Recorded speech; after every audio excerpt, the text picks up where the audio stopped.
प्रिय छात्र एवं छात्रों, आज की इस क्लास में मैं आपको निजी सचिव और कंपनी सचिव में क्या डिफरेंस है इनके बारे में हम समझाने वाले हैं। इसकी पूर्व की क्लास में हमने आपको निजी सचिव के बारे में अलग से बताया था, फिर कंपनी सचिव के बारे में बताया।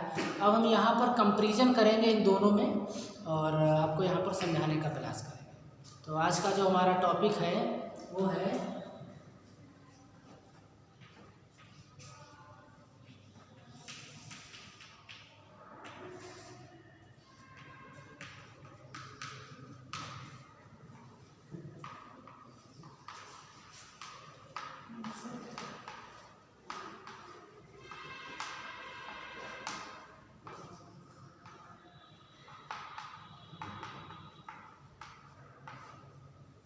निजी सचिव और कंपनी सचिव में अंतर। तो इस पर हम देखते हैं, आपको समझाते हैं।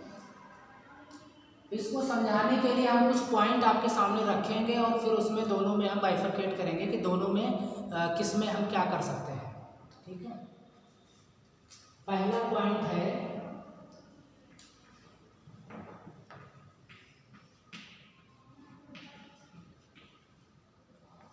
नियुक्ति। अब इस नियुक्ति के आधार पर हम निजी सचिव और कंपनी सचिव में डिफरेंस करेंगे।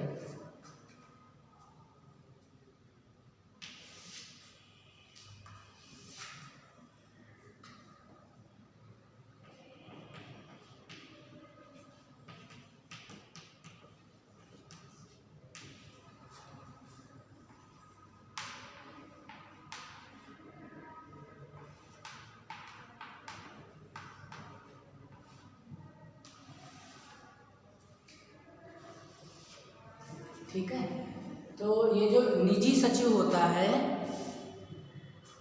निजी सचिव अपने अधीन कोई भी अन्य निजी सचिव नहीं नियुक्त कर सकता है। कोई अन्य, हमारा मतलब कहने का अभिप्राय है, कोई असिस्टेंट अपने नीचे नहीं रख सकता है। ठीक है, तो कंपनी नियुक्ति जो है वो निजी सचिव वो अपने नीचे कंपनी सचिव को नियुक्त नहीं कर सकता है। ठीक है, ये नियुक्ति में आप ध्यान रखिएगा। यहाँ पर आप चाहे लिख लो कि निजी सचिव कंपनी सचिव को अपने नीचे नियुक्त नहीं कर सकता है।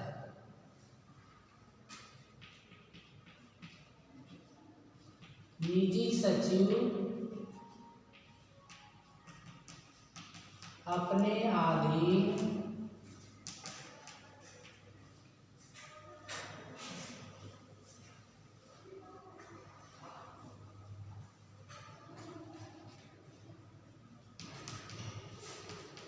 अपने अधीन कोई भी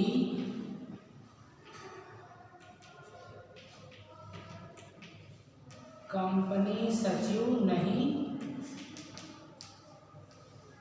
रख सकता है। ठीक है, ये निजी सचिव अपने अधीन नहीं रख सकता। क्यों नहीं रख सकता? मैंने आपको बताया था कि निजी सचिव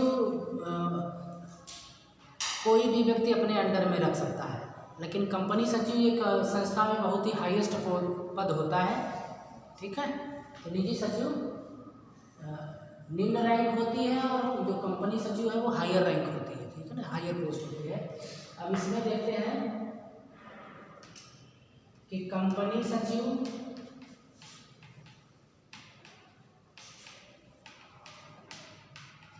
अपने अधीन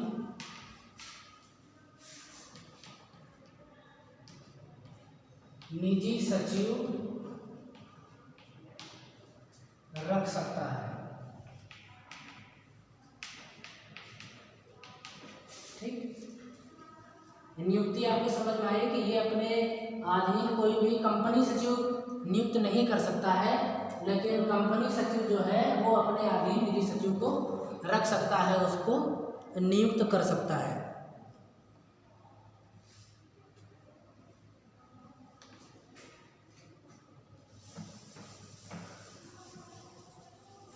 अब अगला पॉइंट है इसमें, अच्छा ये नियुक्ति हो गया।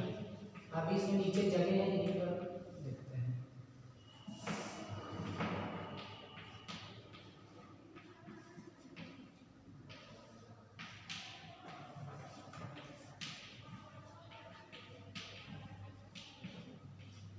दूसरा है सर्वे सर्वा।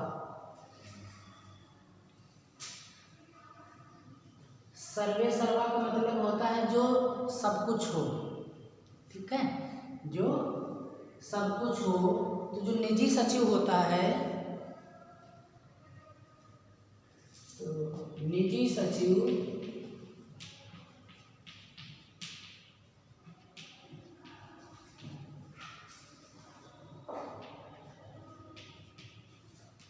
उच्च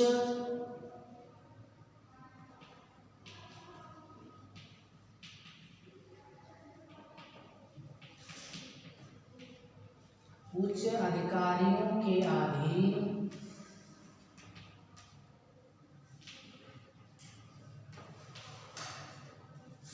अधीन या नियंत्रण में कार्य करते हैं, ठीक है ना।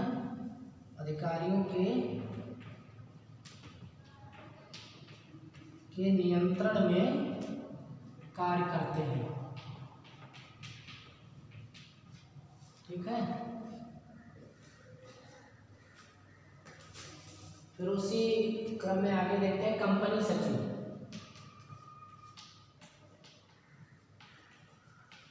कंपनी सचिव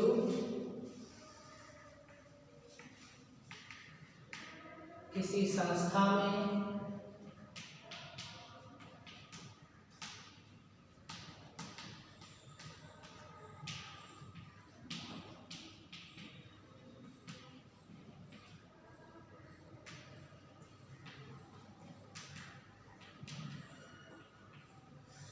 स्वतंत्र रूप से कार्य करते हैं। निजी सचिव उच्च अधिकारियों के नियंत्रण में कार्य करते हैं, और जो हमारा कंपनी सचिव होता है वो संस्था में स्वतंत्र रूप से काम करते हैं। इसकी स्वयं की जवाबदेही होती है अगर कोई काम गलत होता है या समय से नहीं होता है, ठीक है।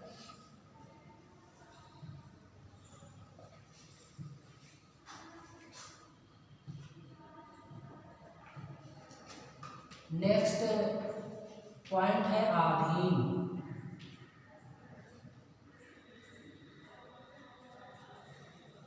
इसके अंतर्गत देखते हैं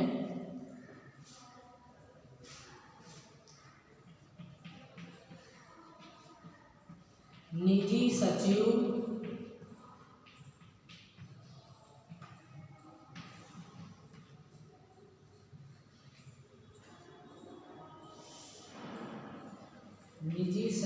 को कोई भी प्रतिष्ठित व्यक्ति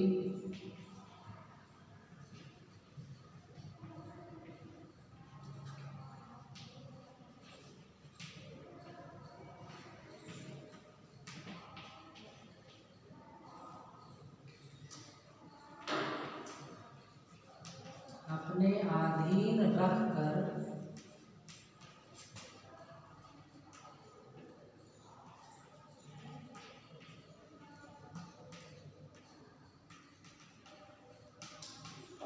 कार्य करा सकता है। क्योंकि जो निजी सचिव है हमारा, यानी इसको आप प्राइवेट सेक्रेटरी बोलते हैं, तो ये प्राइवेट होते हैं, अर्थात ये कोई भी व्यक्ति प्रतिष्ठित व्यक्ति है जिसके पास ज़्यादा पैसा है, ज़्यादा काम होता है, तो वो अपने नीचे निजी सचिव को रख करके अपने जो काम को उसके माध्यम से संपादित करा सकता है, उसके माध्यम से कार्य को करा सकता है। लेकिन जो हमारा कंपनी सेक्रेटरी जो होता है, हमारा कंपनी सचिव होता है,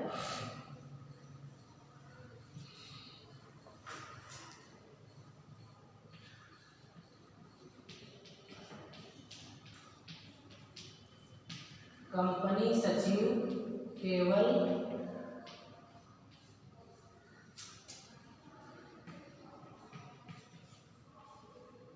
कंपनी में ही रहकर या कंपनी में ही कार्य करता है।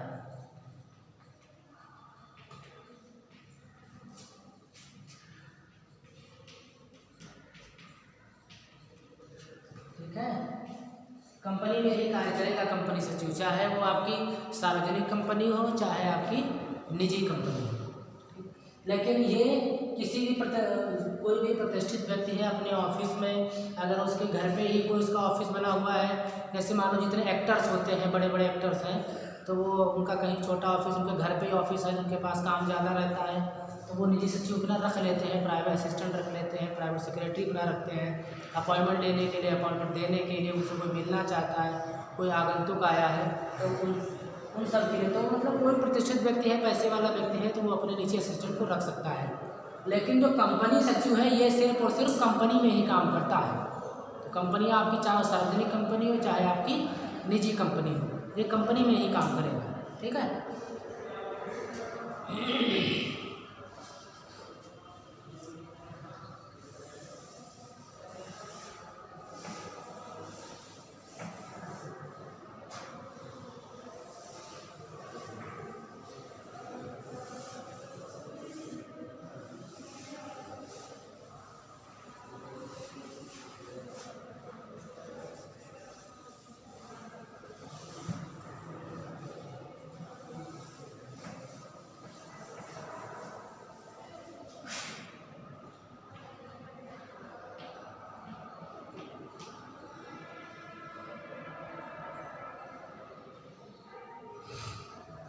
नेक्स्ट है कर्तव्य, कि इसके क्या कर्तव्य हैं, निजी सचिव के और कंपनी सचिव के कर्तव्य क्या है।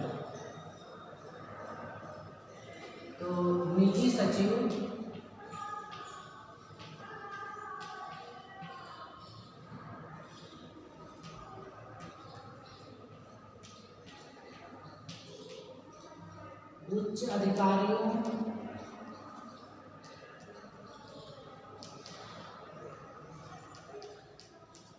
उच्च अधिकारियों और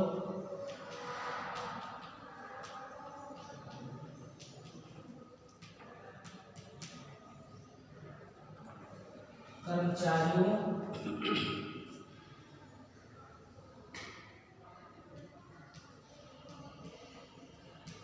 तक ही सीमित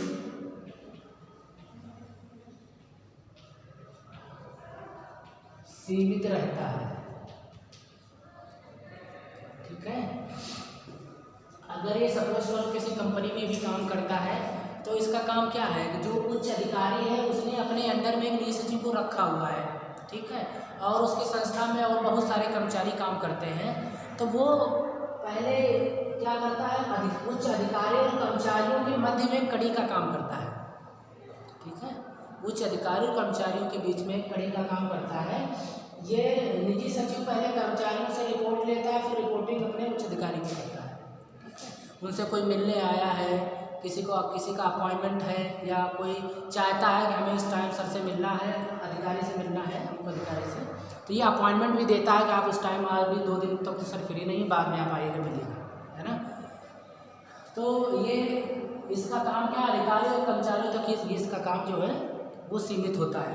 लेकिन जो कंपनी सचिव होता है,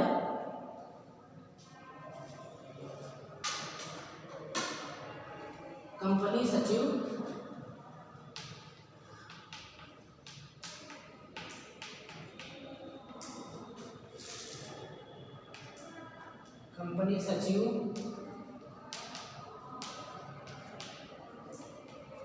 शेयरधारकों, कंपनी सचिव के कर्तव्य जो है वो शेयरधारकों, ऋणपत्र धारकों,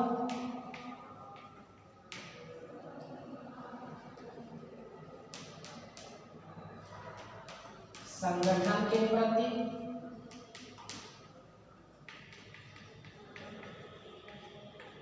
जनता के प्रति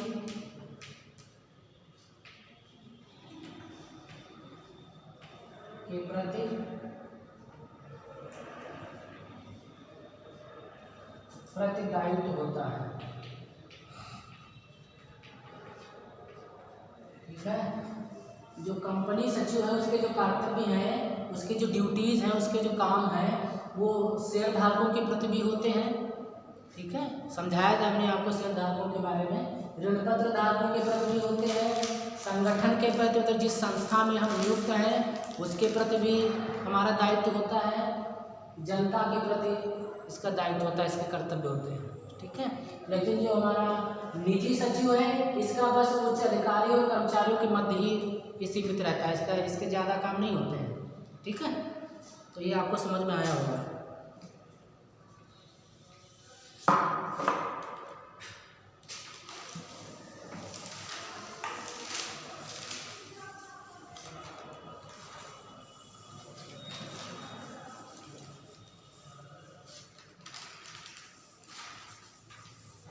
फिर अगला है स्थान के बारे में।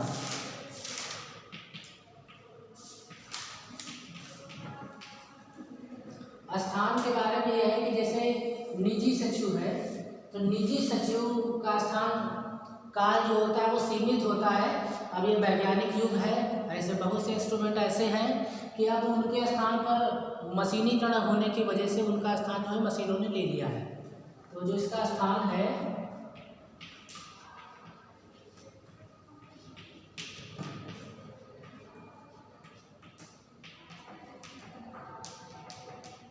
निजी सचिव का स्थान मशीनों ने ले लिया है।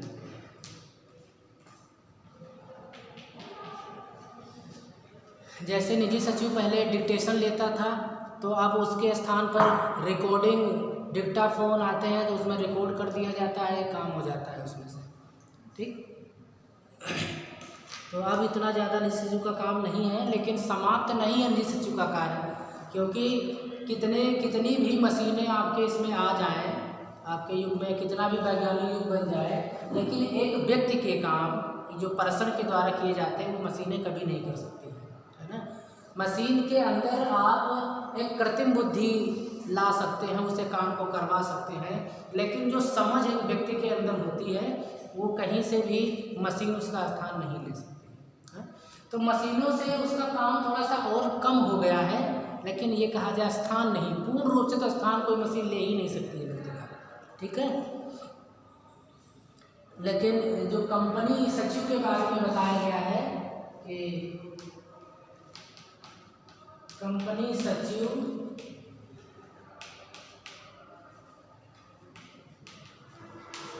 किसी संस्था का नाक कान आँख और मुंह है, ठीक है। आँख और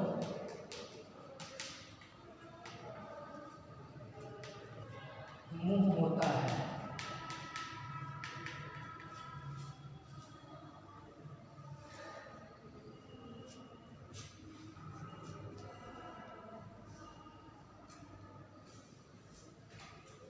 इसके पश्चात में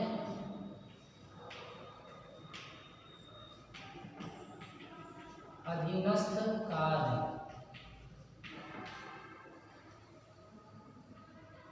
तो निजी सचिव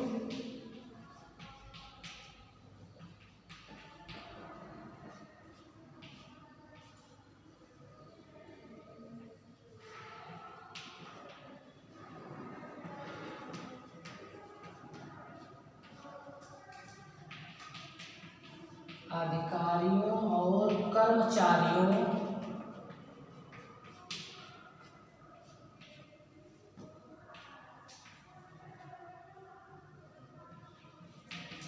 के अधीन रहकर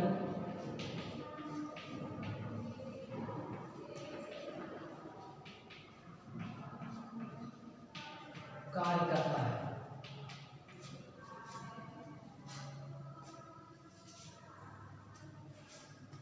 लेकिन जो कंपनी सचिव होता है,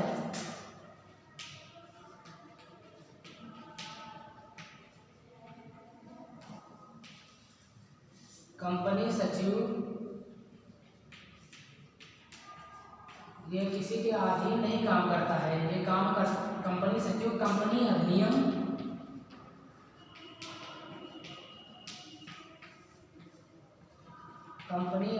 के अंतर्गत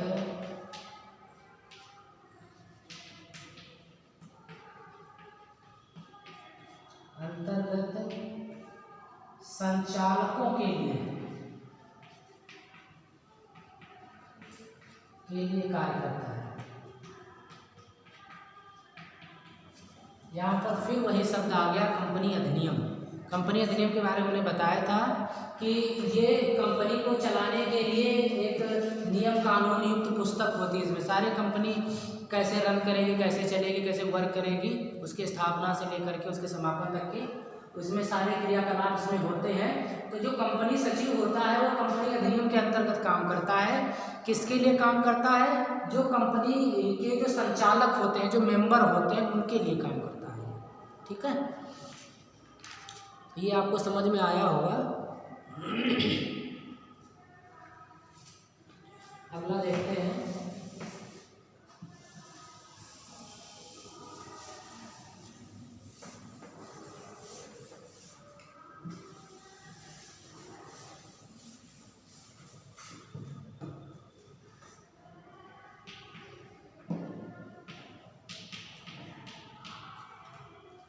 कड़ी कड़ी के रूप में देखते हैं निजी सचिव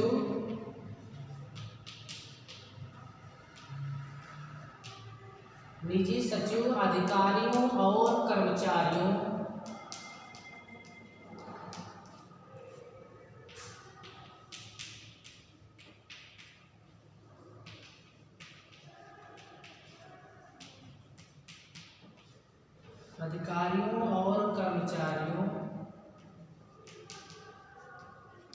के मध्य कड़ी के रूप में कार्य करता है।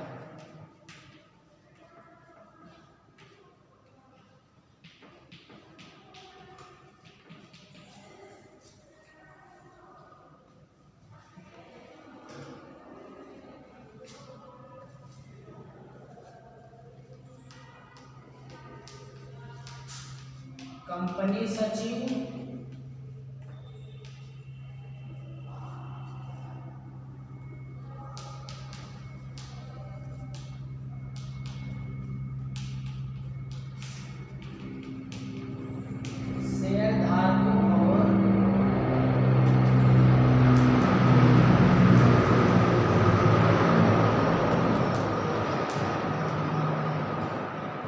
शेयरधारकों और संचालकों के मध्य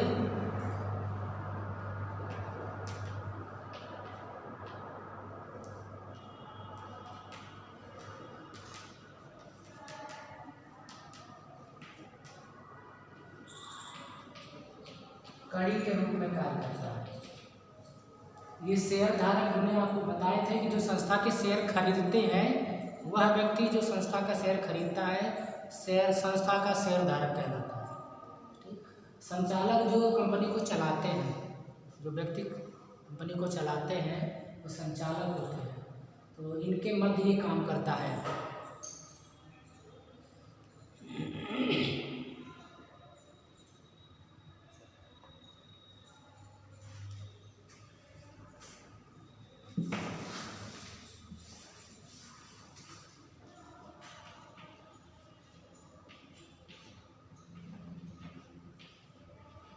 अगला है प्रमुख कार्य कि प्रमुख कार्य क्या है। सबसे इम्पोर्टेंट काम जो निजी सचिव का होता है वो है पत्र व्यवहार करना, पत्र भेजना। ठीक है, सबसे जो प्रमुख कार्य है वो होता है पत्र व्यवहार।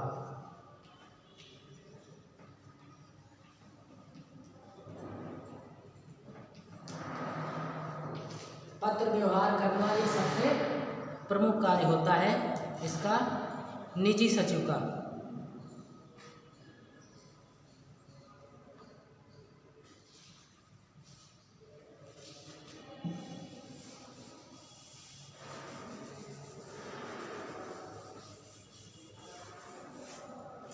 ठीक है, अब यहाँ पर सब जो पत्र व्यवहार कहा गया है, पत्र व्यवहार का मतलब है चाहे आने वाले पत्र हो चाहे जाने वाले पत्र हो, दोनों इसमें आते हैं। ठीक है, लेकिन निजी सचिव के बाद में जो आपका कंपनी सचिव आता है, इसके जो कार्य हैं, इसका कार्य व्यापार की प्रकृति,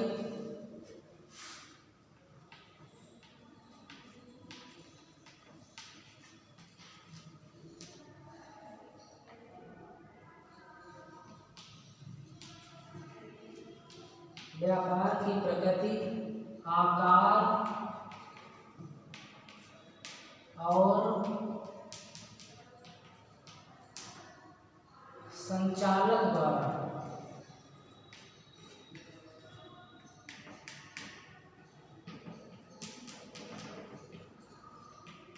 सौंपे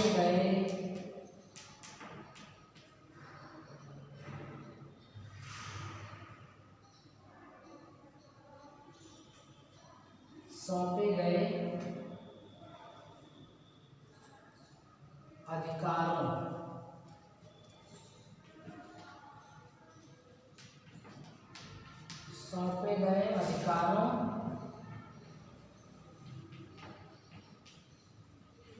पर निर्भर करता है।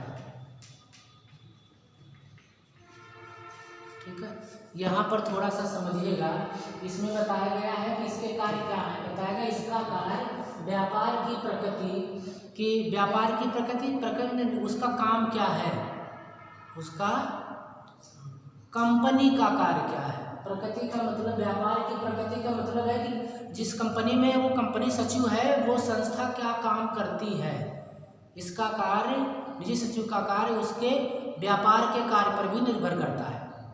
ठीक है, फिर बताया कि उसका कंपनी का आकार कैसा है, छोटी कंपनी है या बड़ी कंपनी है। बड़ी कंपनी तो अधिकार ज़्यादा होंगे, छोटी कंपनी है तो छोटे काम होंगे, तो अधिकार कंपनी सचिव के पास कम होंगे। ठीक, उसके बाद और संचालकों द्वारा सौंपे गए अधिकारों पर निर्भर करता है।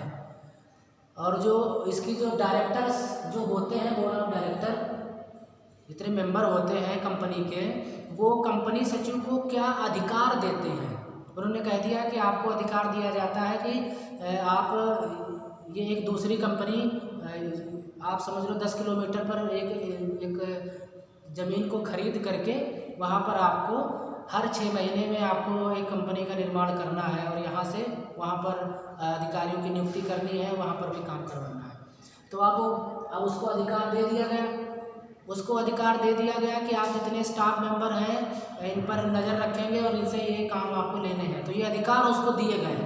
तो बोर्ड ऑफ डायरेक्टर जो है उनके द्वारा कौन कौन से अधिकार कंपनी सचिव को सौंपे गए हैं काम करने के लिए। भले ही कि उसके पास अधिकार ज़्यादा होने चाहिए, लेकिन बोर्ड ऑफ के जो मेंबर हैं उन्होंने अधिकार कम दिए हैं, तो उन अधिकारों पर उसके कार्य निर्भर करेंगे। पहला निर्भर करेगा व्यापार की प्रकृति पर, फिर है कि व्यापार का आकार कैसा है, फिर तीसरा है संचालक मंडल के द्वारा कौन कौन से अधिकार उसको सौंपे गए हैं कंपनी सचिव को, उसके आधार पर वो काम करेगा। ठीक है,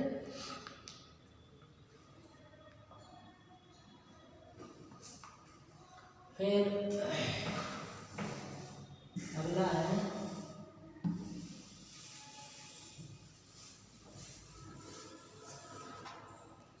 शिक्षा।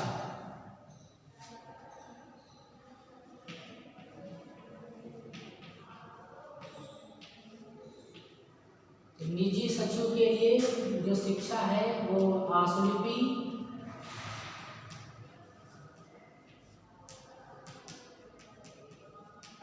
और टंकण,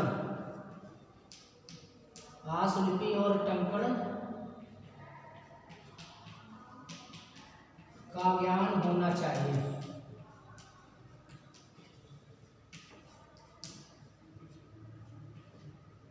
ठीक है, आशुलिपि का काम क्योंकि निजी सचिव अपने नीचे रखता है। निजी सचिव को कोई अधिकारी अपने अधीन रखता है काम को करने के लिए, वो डिक्टेशन देता है। तो अगर आशुलिपि नहीं आएगी, टाइपिंग नहीं आएगी, तो वो कैसे काम करेगा, वो पत्रों को कैसे टाइप करेगा। तो इसको आशुलिपि आना बहुत ज़रूरी है। लेकिन जो कंपनी सचिव है उसके लिए आशुलिपि और टंकण का ज्ञान होना आवश्यक नहीं है। ठीक है, और इसकी जो शिक्षा है वो हमने आपको बताई थी कि जो कंपनी सेक्रेटरी का जो कोर्स है तो वो उसके पास में होना चाहिए। लेकिन इसमें से आशुलिपि जो इसकी शॉर्ट हैंड है, शॉर्ट हैंड एंड टाइपिंग,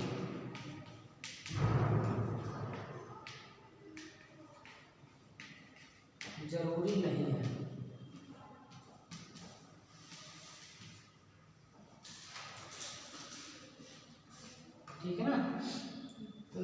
शिक्षा जो हमने आपको बताई थी योग्यता क्या होनी चाहिए वो, लेकिन शॉर्ट हैंड टाइपिंग की जरूरत इसको नहीं है।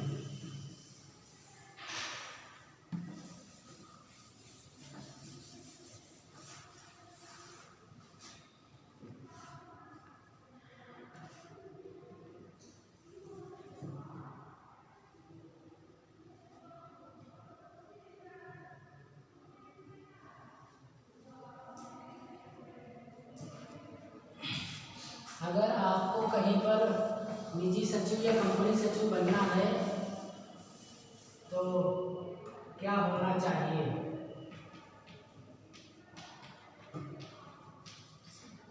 सदस्यता। तो निजी सचिव के लिए हमने आपको बताया था कि इसको अगर आपको आशुल्पी और टंकण आती है तो आप निजी सचिव के पद पर काम कर सकते हैं। ठीक है, सदस्यता के लिए क्या है कि निजी सचिव बनने के लिए आशुलिपि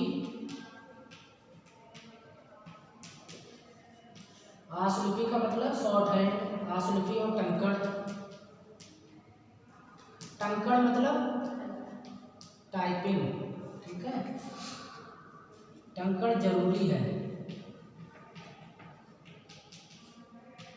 ठीक, लेकिन अगर आपको कंपनी सचिव बनना है तो सदस्यता के लिए आपको योग्यता बताई गई थी कि आपको वहाँ से एफिलिएशन होना चाहिए, वहाँ का सदस्य आपको होना चाहिए। जैसे इंस्टीट्यूट ऑफ कंपनी सेक्रेटरी नई दिल्ली का सदस्य आपको होना चाहिए। ठीक है, institute of charter secretaries and administrator London का सदस्य होना चाहिए। तो अगर आपको कंपनी सचिव बनना है तो आपको कंपनी अधिनियम में दी गई योग्यताएं आपको पूरी करनी होंगी।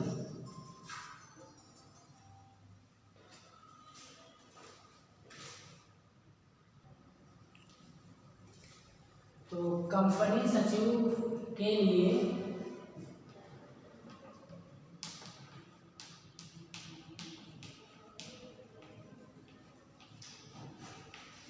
कंपनी सचिव को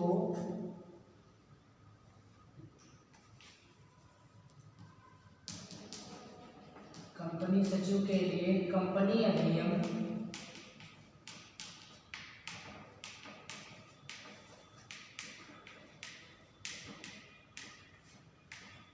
अधिनियम में दर्शाई गई संस्था का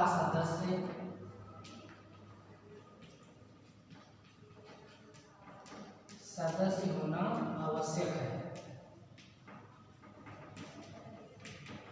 ठीक है ना, जैसे इंस्टीट्यूट ऑफ कंपनी सेक्रेटरी नई दिल्ली का सदस्य होना चाहिए, institute of company secretary chartered secretaries and administrator का सदस्य लंदन का सदस्य होना चाहिए। ठीक है ना, तो ये वहाँ जो इसमें कंपनी अधिनियम में और भी योग्यताएं दी हुई हैं तो वहाँ का सदस्य होना जरूरी है। लेकिन निजी सचिव के लिए ऐसा कोई जरूरी नहीं है। आपको आशुलिपि और टंकण आती है तो आप कर सकते हैं। मतलब ऐसा नहीं कि कहीं फिक्स जगह का कोई सर्टिफिकेट ऐसा नहीं है, जो क्वालिफिकेशन आपके पास होना जरूरी है। इसके पश्चात में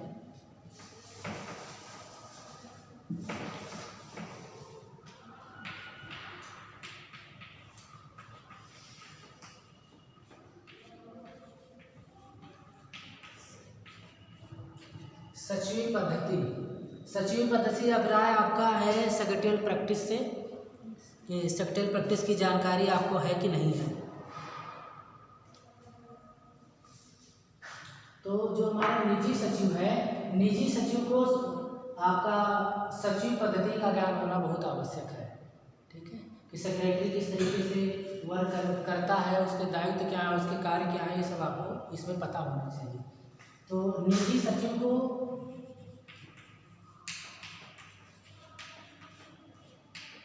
कार्यालय पद्धति या कार्यालय का ज्ञान है ना, कार्यालय पद्धति का ज्ञान और सचिवी पद्धति का ज्ञान।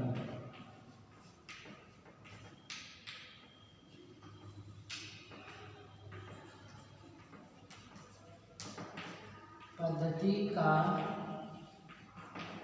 ज्ञान होना चाहिए।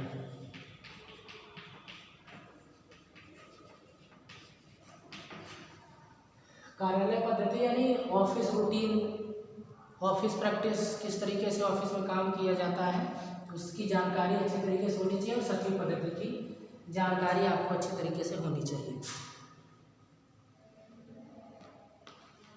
लेकिन जो कंपनी सचिव है, कंपनी सचिव को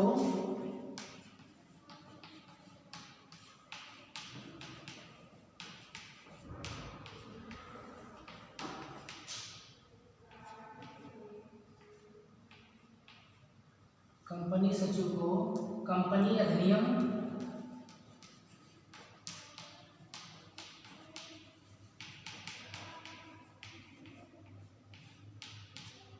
कंपनी अधिनियम 1956 का संपूर्ण ज्ञान होना चाहिए।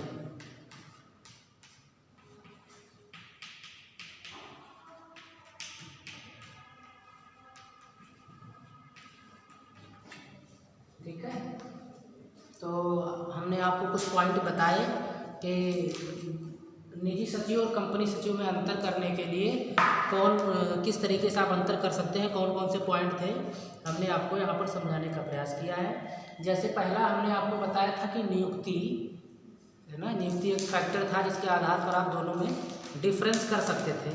तो नियुक्ति में क्या है कि निजी सचिव अपने अंडर कंपनी सचिव को नियुक्त नहीं कर सकता है। निजी सचिव कंपनी सचिव को अपने अंडर में नियुक्त नहीं कर सकता है, लेकिन कंपनी सचिव निजी सचिव को अपने अंडर में रख करके काम करा सकता है, अपने अंडर में नियुक्त कर सकता है। उसके पश्चात सर्वे सर्वा, जो निजी सचिव होता है, निजी सचिव उच्च अधिकारियों के नियंत्रण में काम करता है। ये सर्वे सर्वा नहीं होता है, उच्च अधिकारियों के नियंत्रण में काम करता है, मतलब थोड़ा सा कह कि अंडर में रह करके काम करता है। लेकिन जो हमारा कंपनी सचिव होता है, कंपनी सेक्रेटरी, वो किसी भी संस्था में स्वतंत्र रूप से काम करता है, और क्योंकि उसको कंपनी अधिनियम के अंतर्गत काम करना पड़ता है, जो उसमें लॉज है, जो नियम कानून है, उसके दायरे में रह करके उसे काम करना पड़ता है। तो आप कह सकते हैं कि वो एक स्वतंत्र तरीके से काम करता है। ठीक, उसके पश्चात है कि आधीन, पॉइंट हमने बताया था कि आधीन के लिए निजी सचिव को कोई भी प्रतिष्ठित व्यक्ति अपने अधीन में रख करके काम करा सकता है। कोई भी प्रतिष्ठित व्यक्ति या पैसे वाला व्यक्ति हो जिसके पास कार्य ज़्यादा हो, तो वो निजी सचिव को अपने अधीन अपॉइंट कर सकता है। लेकिन जो कंपनी सचिव होता है, कंपनी सचिव हमेशा कंपनी में ही नियुक्त किया जाता है, कंपनी के लिए काम करता है, कंपनी में ही काम करता है, चाहे वो आपकी सार्वजनिक कंपनी हो या कोई निजी कंपनी। इसको कोई प्रतिष्ठित व्यक्ति नहीं अपने अंडर में रखता है। ठीक है, क्योंकि ये कंपनी को चलाता है, कंपनी अधिनियम को फॉलो करता है, कंपनी अधिनियम के बारे में से जानकारी होती है, इसलिए इसको कंपनी में ही नियुक्त किया जाता है। फिर हमने आपको बताया था कर्तव्य के बारे में कि जो निजी सचिव है, निजी सचिव के जो कर्तव्य होते हैं वो अधिकारियों और कर्मचारियों तक ही सीमित रहते हैं। इसकी जो ड्यूटीज़ होती हैं तो अपने अधिकारी के लिए और उस अधिकारी के जो अधीन जो अन्य कर्मचारी हैं वो बस उनके अधिकार वहीं तक सीमित रहते हैं। लेकिन जो हमारे कंपनी सचिव जो हमारा होता है, कंपनी सेक्रेटरी होता है, उसका जो दायरा है, जो ड्यूटीज़ का जो दायरा है वो शेयर होल्डर्स के लिए भी होता है, ऋण पत्रधारी अर्थात डिबेंचर होल्डर्स के लिए भी होता है, संगठन के प्रति भी उसके दायित्व होते हैं, जनता के प्रति भी दायित्व होते हैं। ठीक, उसके बाद स्थान की बात है तो निजी सचिव का स्थान मशीनों एवं यंत्रों ने ले लिया है ना। लेकिन ये कहना कि पूर्ण रूप से निजी सचिव का स्थान मशीनों ने और यंत्रों ने ले लिया है, ये कहना उचित नहीं है, क्योंकि हमने आपको बताया था कि मशीन में सिर्फ कृत्रिम बुद्धि होती है, उसका कोई अपना निजी ज्ञान नहीं होता है, उसको जैसी कमांड दी जाती है वैसा ही काम करता है, ठीक है। लेकिन अगर कहीं पर डिसीजन की स्थिति आ जाती है कि आपको अपने इस तरीके से सोचना है, समझना है, तो ऐसी बुद्धि उसके मशीन के अंदर नहीं होती है, ठीक है। तो निजी सचिव का एक अपना ही महत्व होता है, मशीन कभी भी उसका स्थान नहीं ले सकती, ठीक। उसके पश्चात में अगर कंपनी सचिव की बात की जाए तो कंपनी सचिव के बिना कंपनी को चलाना बहुत ही मुश्किल है, तो इसलिए कंपनी सचिव को संस्था का ना कान मुँह आँख कहना कोई अतिशयोक्ति नहीं होगी, ठीक है। उसके पश्चात में अगर अधीनस्थ कार्य देखे जाएँ कि निजी सचिव के और कंपनी सचिव के अधीनस्थ कार्य क्या है, तो निजी सचिव उच्च अधिकारियों के अधीन नियंत्रण में रह करके नियमबद्ध तरीके से काम करता है। लेकिन जो हमारा कंपनी सचिव होता है, ये भारतीय कंपनी अधिनियम के अंतर्गत संचालकों के प्रति, संचालकों के अधीन रह करके संचालकों के दिए गए दायित्वों को पूरा करता है, ठीक है। फिर अगर कड़ी की बात की जाए कि कड़ी के रूप में किस तरीके से कौन किसके लिए काम करता है, तो जो निजी सचिव है, निजी सचिव अधिकारियों और कर्मचारियों के मध्य कड़ी के रूप में, मीडिएटर के रूप में काम करता है। लेकिन जो हमारा कंपनी सचिव होता है वो शेयर होल्डर, जो हमारे अंशधारी होते हैं, शेयर होल्डर को अंशधारी कहते हैं, शेयर का मतलब अंश, तो अंशधारी और जो संचालक हैं उनके मध्य में ये कड़ी के रूप में काम करता है। अगर प्रमुख कार्य की बात की जाए तो निजी सचिव का प्रमुख कार्य होता है पत्र व्यवहार करना, प्रमुख कार्य। लेकिन अगर कंपनी सचिव की बात की जाए, इसका प्रमुख कार्य होता है, प्रमुख कार्य कंपनी के व्यवसाय की प्रकृति, आकार एवं संचालक मंडल के द्वारा सौंपे गए अधिकारों पर निर्भर करता है, इसके जितने भी प्रमुख कार्य होते हैं, ठीक है।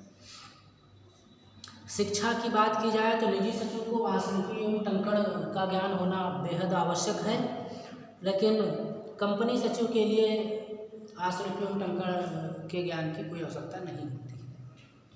उसी के साथ में अगर सदस्यता की बात की जाए तो आशुलिपि और टंकण से युक्त व्यक्ति निजी सचिव बन सकता है, इसको किसी दूसरी अन्य संस्था की सदस्यता की जरूरत नहीं पड़ती है।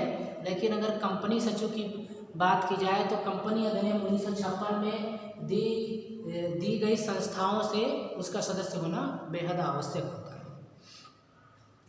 फिर बात अगर हम सचिव पद्धति की करें